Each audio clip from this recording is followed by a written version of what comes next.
জয় east Bengal celebration felicitation মাঠে east Bengal মাঠে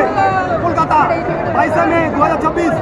ISL champion east Bengal 22 বছর পর দারুণ লাগছে প্রচণ্ড ভিড় প্রচুর লোক হয়েছে পুরো মাঠ ভরে গেছে দারুণ আনন্দ ট্রফি তুললো প্লেয়াররা নাচ হলো গান হলো সবাই আনন্দ করছে জয় ইস্ট বেঙ্গল লাল হলুদ জয় আর দারুণ দারুণ প্রচুর লোক প্রচুর সঙ্গে রয়েছে একটা ভাই রয়েছে ভাই কি বলো বলো ধরো ভালো লাগছে জয় ইস্ট বেঙ্গল জয় ইস্ট বেঙ্গল কেমন লাগছে ভালো লাগছে তো সব দেখলে ট্রফি দেখলে ট্রফি তুললো